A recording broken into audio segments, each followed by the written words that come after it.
Thank you for tuning in to Koppen with Comic. I'm Brian Koppen, and we're here with comic Eugene T. Barnes.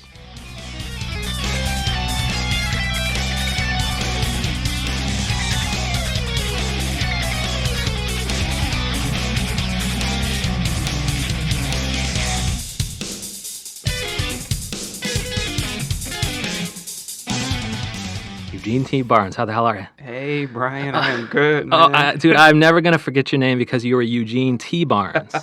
That is the purpose of the T. Yeah. Yes, Eugene Barnes is kind of blah. And there's blah Eugene Barnes out there, too. Yeah, everywhere. Right. Like, if you Google Eugene Barnes, you're going to find a bunch of middle-aged white accountants. And you are like the opposite. You are well-dressed. You're not white.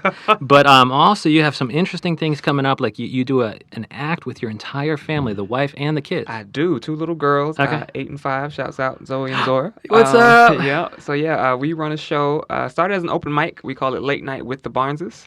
That's us. So my wife's a singer-songwriter, has a whole band, whole thing. And so it's like a big variety act. Music, comedy. You get the kids up there singing with the band, dancing. And you did it in Harlem for years, but now you're going to Brooklyn? Yes, Brooklyn. Okay. So we did it at Sylvana up in Harlem for a long time. Now Cool. we started off as an expansion into Brooklyn, so there was both shows, and then Savannah kind of fell off, so we're going to Brooklyn. The next one will be April 10th at Cafe Bait out in Williamsburg, Brooklyn. Okay, and is that a coffee shop, or does it also That's a serve coffee alcohol? Shop. I think it's just a coffee shop for now.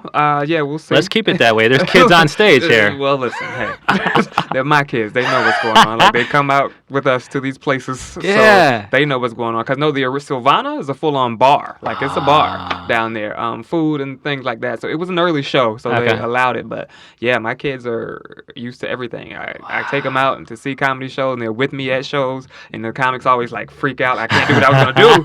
Kids are here. I'm like, listen. The Barneses are here. We roll. These kids have heard everything. They know what to say, what not to say. Just do your thing. And so they've been on stage for years, and kind of how has their talents evolved over time, and what are you trying to get each of them into? So, man, I mean, I wouldn't say we're trying to get them into anything. We have our eyes open to see, what they're interested in. We don't want to be those parents, like, you know what I mean, forcing them into stuff. Because you want to make sure they develop a positive outlook, perspective on that It's talent. associated with something positive, not Daddy made me. Yeah, because they're gonna they would drop that thing faster than anything. So so the big one has gotten into singing, so she knows a couple songs and sings with the band behind her. Okay. And all that stuff. The little one, the 5-year-old, we haven't gotten her to do anything yet. She like, I don't know if it's gonna be her thing, honestly. She's just gonna be reacting to you guys in the meantime, though, right? Yeah. Okay. So she's definitely there, so she's absorbing, I'm sure. So we'll Daddy told a bad joke. That's it. It didn't work. They know my jokes. I've had the little one ruin punchlines, though. I have had that. Well, that's funny, though. Yeah, it is. It works. I'm about to say the punchline, and then she shouts it out because she knows it. Yeah, she's like, Dad, the room didn't like you. I had to step in. Listen,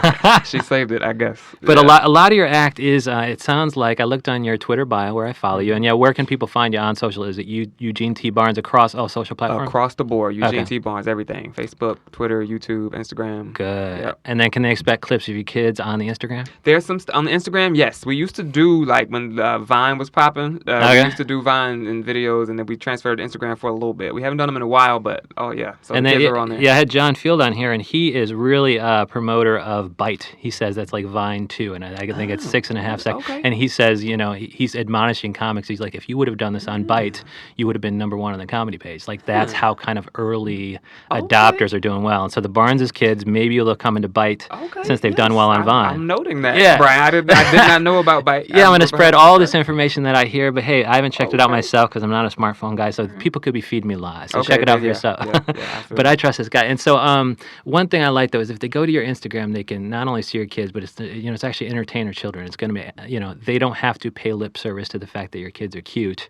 They are cute as hell and entertaining probably. Yes. Yeah. Yes. We go for that. I'm telling the 8-year-old, like, listen, you gotta start. You can't be relying on this. This cuteness is gonna fade. You're 8. Like, you gotta start really, like, you're trying to get into vocal lessons and like all of that. Like, you gotta really, like, be able to do this because it's gonna fade. Yeah. Like, you can't. You know what I mean? Now it's just because she's 8. But then me and her mama like, no, that was a half performance. She didn't give it all. We were on our Joe Jackson on the side. No, that wasn't it.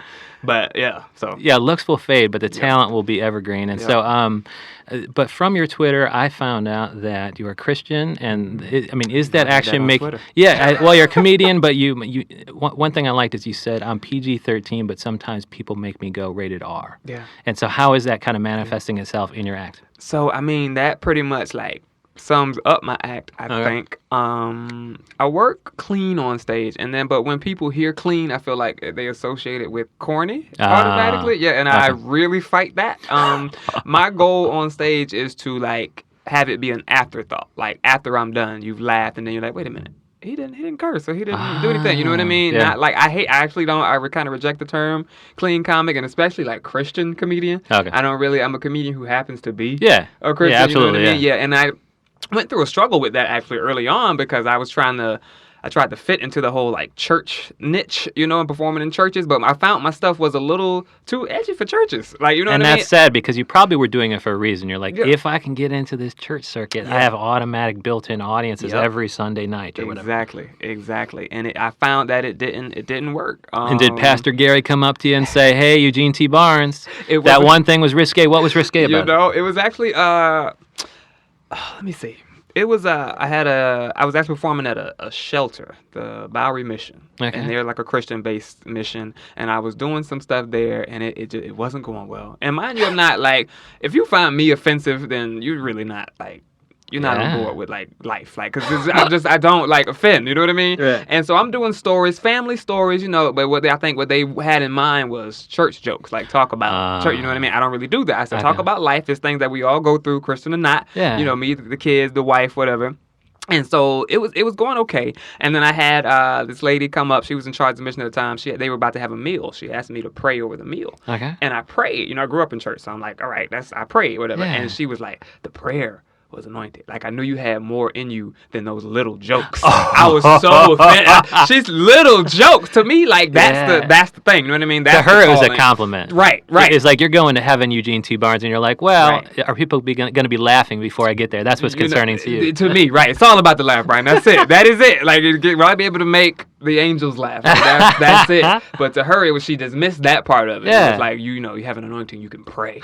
That's what it'll go do that. Forget these little jokes is what she said. It stung like, You're not saving people, I guess, but really you kind of are if you think that laughter can change somebody's life, and in certain situations it might be able to. If you get the right person in the audience at the right place in his or her life, do you think you can change what they're going through? I totally do, and that's been my experience. I've had people in, like, especially our family show. I've had people in there, and it's like sometimes it's turned into a church service. Like, we've had like the band going, and people will come up, and then when we started the show, we didn't put that out there. Like, we never even said we were Christian. We just went. We just did the show. We sang, like, my wife sings Drake covers, and we don't do anything, super Christian-y. Yeah. But then we somehow attract those artists. You know what I mean? So it's there. It's kind of like the medicine and the applesauce type of thing. You know what I mean? And so that's what I've realized that my calling kind of is to, instead of like the church circuit and being the people that already know about that stuff, I'm kind of like the light in the dark places, so to speak. You're slipping it in, and after they leave, they realize, hey man, that Eugene T. Barnes, he has some wisdom there, and it's making me kind of look at things I should be doing in my life or whatever. Exactly. I should turn my family into the Jackson 5. And then they get home and they realize it's not as easy as you make it look. Man, it's not easy at all. And so what were some of the things you were talking about on stage in front of the shelter that I don't know, rub that woman the wrong way, do you think? Like, are you talking about, like, relationships in your marriage? Like, you're just talking about the realness that is marriage, but you're doing it from, a constructive point of view? Mm-hmm. Definitely that. Just stories about me, my marriage, my kids, and I do a bit, like, growing up, my dad he was on drugs. Oh, okay. And so, like, there's stuff about that in there, you know what I mean? And the shelter people are like a little too close to home for me. Right. But mind you, the people in the shelter, actually the people that live there, they were like all on board with it. Like, administration had a problem. Oh yeah. You know what I mean?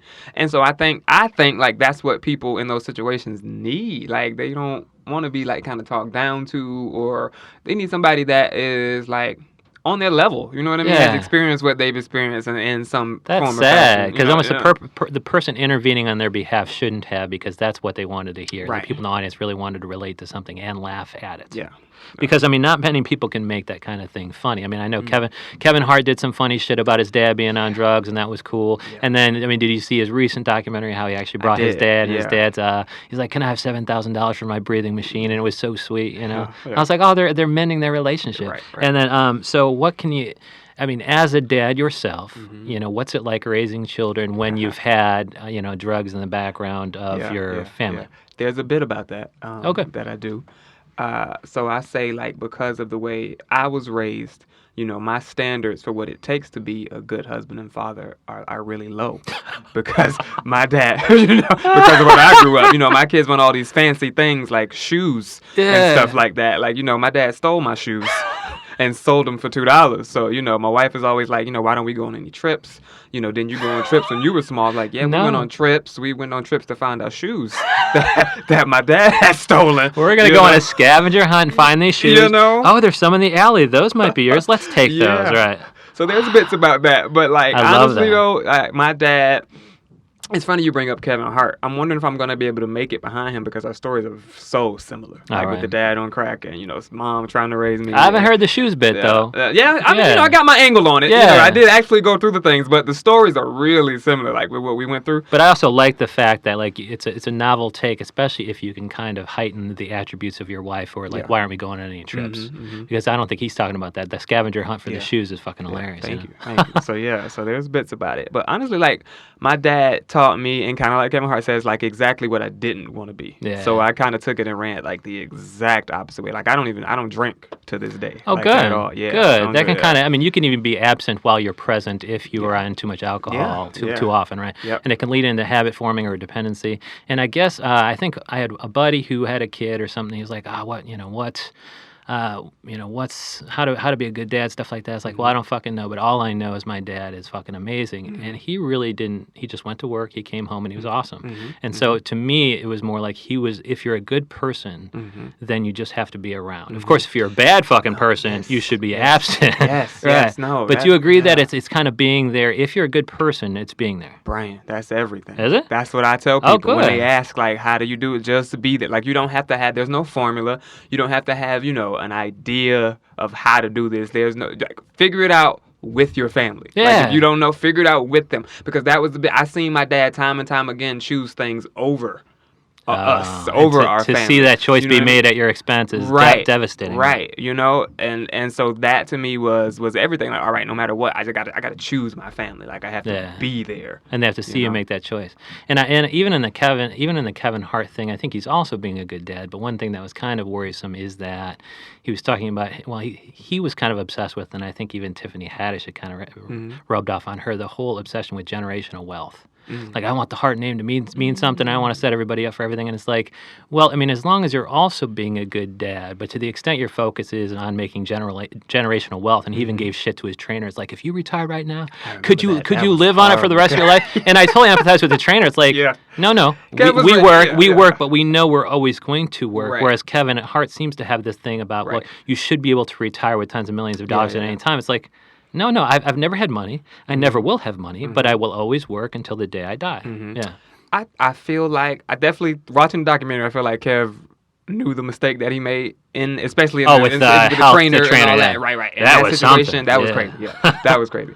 But I think, though, I honestly think, I'd pull this card, but it's different because Kevin is a black man. Okay. And I don't think we are, not to say that all white people are, but us for sure aren't used to having generational wealth, or don't even know many people with generational wealth that look like us. Yeah. So I think in our community, that's a bigger thing. He also wants to be an example?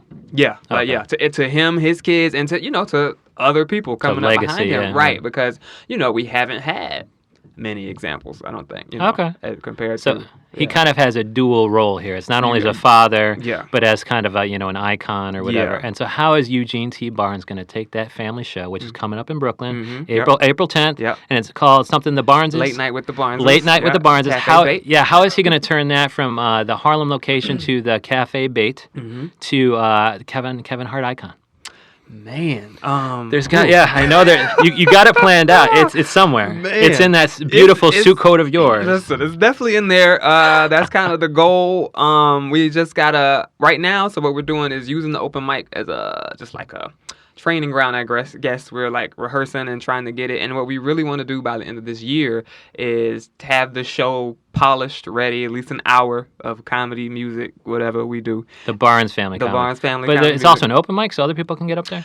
Yes. So that's how it started. So it's an open mic with us. We perform in between, kind of open it up, and then we invite people out. But we're looking to have it, like I said, by the end of the year, just an hour of the Barneses. Yeah, I would think you could do that pretty easily, you know? Yeah. But see, the challenge was like, because I'm a comedian and my wife's a singer, we always were kind of together, but not really performing together. We kind of performed alongside each other. Okay. So I'm getting into like music. She's getting into a little bit of hosting more. So it's more like integrated. Good. So that's what we're kind of working out. But then by the end of the year, we want to have it where we have a show together. We get a venue, and then we can invite whatever industry connections we might have for people to come out, see what we do. That shit is crazy interesting because even Bonnie Q Harris was on here, and she has a mother-daughter act where they're doing impressions. Okay. And it's at the Pit, and it's where the mother will do older impressions. Okay. The daughter will do younger impressions. Even like she does a Sebastian Maniscalco, which is amazing. And then they interact with each other. And why it's so interesting is because you want to see Katharine Hepburn interact with or lust after Sebastian Maniscalco. And so like and in your show too, what is it with the Barneses? Katharine. Late Night with the Barneses. Late Night with the Barneses. Yeah. I'm gonna get it sometime. Yes, so late Night with the Barneses, like that would be so interesting to me to see a truly integrated show with all your talents kind of showing off, especially if the kids are getting involved. And you said that one daughter's singing like crazy? Yeah, singing like crazy. And, so yeah. And so she actually just got into the McDonald's Gospel Fest. It's like a gospel competition and concert that comes to Newark every year in the Prudential Center. So she's got some chops. Yeah, Wait, she's going to perform for 15,000? It fits 15,000 people. Okay. So we'll see how much they fill it up. But if she can do that, surely the Barneses can have their own a couple hundred seat theater, right? That is the goal, right? We're hoping, to do that, to fill it out and, get the interest. And so they're going to find out, like, the upcoming show, but it's April 10th. It's at Cafe Bait in Brooklyn. It's Late Night with the Barneses. Late Night with the Barneses. And then they can find that, like, that show, all the other shows at Eugene T. Barnes across all social. Yep. And then there's an Instagram at Late Night with the Barneses. And check out those adorable, talented children. Yes. And, I mean, they got to stop just being so adorable because someday those looks are gonna fade. Come on, man. We gotta listen. You're gonna be 12. Nobody's gonna care. That's your, like, listen. How cute you are. You won't be cute. You're gonna be 12 with an attitude. So you gotta back it up. This man is on his way to create generational talent and hopefully generational wealth. Yes, hopefully. Right. Kevin Hart's listening, right? The streets is watching. Kevin, are you listening? Yeah, Kev, if you're listening, man, at Late Night with the Barneses, check it out. Okay, give us a special. Late Night with the Barneses, Eugene T. Barnes. Thank you so much. Thank you, Brian.